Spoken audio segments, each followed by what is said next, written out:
सभी को जय श्री कृष्ण, राधे राधे।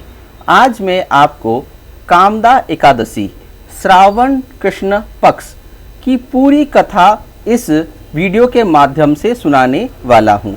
तो कथा को शुरू करते हैं। कुंती पुत्र धर्मराज युधिष्ठिर बोले कि हे भगवान, अब आप मुझे श्रावण मास के कृष्ण पक्ष की एकादशी की सविस्तार कथा सुनाइए। उस एकादशी का नाम तथा उसकी विधि क्या है, उसमें कौन से देवता की पूजा होती है। श्री कृष्ण भगवान बोले, हे राजन, मैं एकादशी की कथा कहता हूँ, उसे ध्यान पूर्वक सुनो।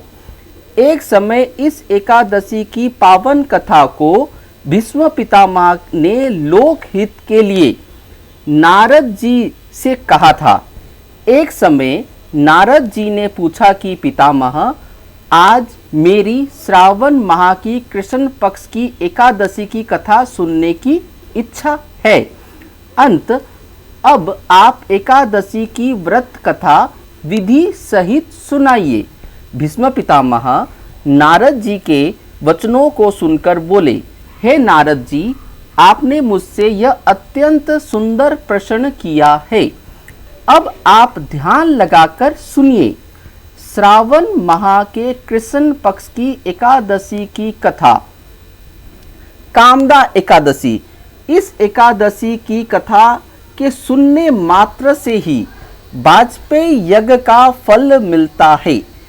कामदा एकादशी के व्रत में शंख, चक्र, गदाधारी विष्णु भगवान की पूजा की जाती है।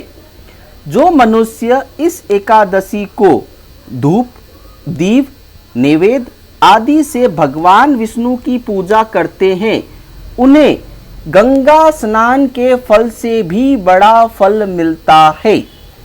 यही फल सूर्य चंद्र ग्रहण, केदार और कुरुक्षेत्र में स्नान करने से मिलता है। श्री विष्णु भगवान के पूजन का फल समुद्र और वन सहित पृथ्वी दान करने और सिंह राशि वालों को गोदावरी नदी में स्नान करने के फल से भी अधिक होता है। वैतिपात में गंडक नदी में स्नान करने से जो फल मिलता है, वह फल भगवान की पूजा करने से मिल जाता है। भगवान विष्णु की पूजा का फल श्रावण मास के कृष्ण पक्ष की एकादशी के फल के बराबर है।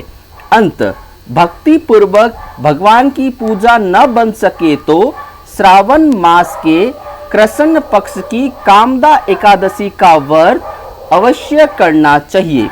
आभूषण से युक्त बछड़ा सहित गोदान करने से जो फल मिलता है, वह फल कामदा एकादशी के व्रत से मिल जाता है।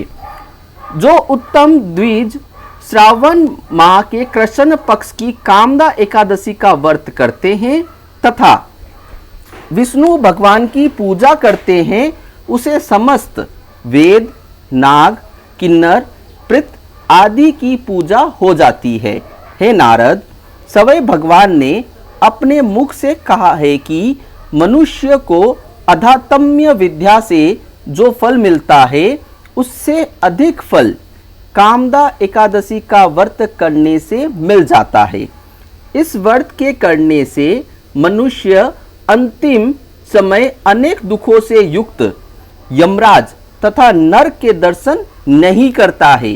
कामदा एकादशी के व्रत तथा रात्रि के जागरण से मनुष्य को कुयोनि नहीं मिलती और अंत में वह स्वर्ग लोक को जाता है।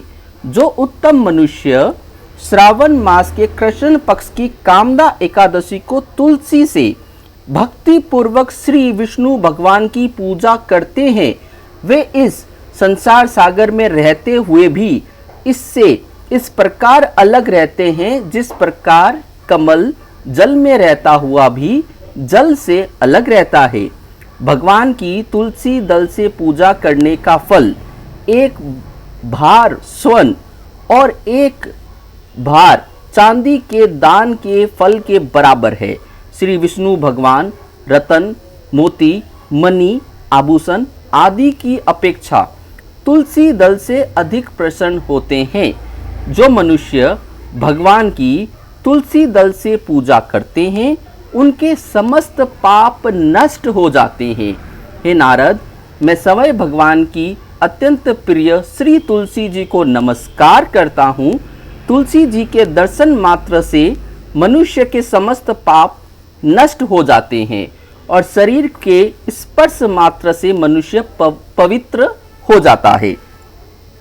तुलसी जी को जल से स्नान कराने से मनुष्य की समस्त यम यातनाएं नष्ट हो जाती है। जो मनुष्य तुलसी जी की भक्ति पूर्वक भगवान के चरण कमलों में अर्पित करता है उसे मुक्ति मिलती है। जो मनुष्य एकादशी के दिन भगवान के सामने दीप जलाते हैं उनके पितृ स्वर्ग लोक में सुधा का पान करते हैं। जो मनुष्य भगवान के सामने घी या तिल के तेल का दीपक जलाते हैं उनको सूर्य लोक में भी सहस्त्रों दीपकों का प्रकाश मिलता है। इस व्रत के कहने से ब्रह्म हत्या, ब्राह्मण हत्या आदि सभी के पाप नष्ट हो जाते हैं और जो मनुष्य इस व्रत को करते हैं वे इस लोक में सुख भोग कर अंत में विष्णु लोक को जाते हैं। इस कामदा एकादशी के महात्म्य के श्रवण व पठन से मनुष्य स्वर्ग लोक को जाते हैं। अब मैं आपको इसका कथा सार सुनाने वाला हूँ। भगवान विष्णु सर्वोपरि है। वे अपने भक्तों की निश्चल भक्ति से सहज ही प्रसन्न हो जाते हैं। तुलसी जी भगवान विष्णु की प्रिया है। भगवान हीरे मोती सोना चांदी से इतने प्रसन्न नहीं होते जितनी प्रसन्नता उन्हें तुलसी अर्पण करने पर होती है। तो कथा सार से आपको एकदम स्पष्ट समझ में आया होगा। भगवान विष्णु को केवल एक तुलसी जी का भोग लगाने से ही प्रसन्नता हो जाती है। तो अगले वीडियो में अगली एकादशी महात्म्य के बारे में हम आपसे चर्चा करेंगे।